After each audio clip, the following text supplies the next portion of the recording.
സഖിപാറിയല്ലോ സിന്ദൂരം തൊട്ടും ഞാൻ കേട്ടില്ല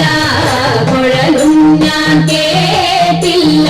ഇത്തിരി മുല്ലക്കാരു കൊടുത്തു മുത്തു പതിച്ചൊരു പൂത്താലി സഖി മുത്തു പതിച്ചു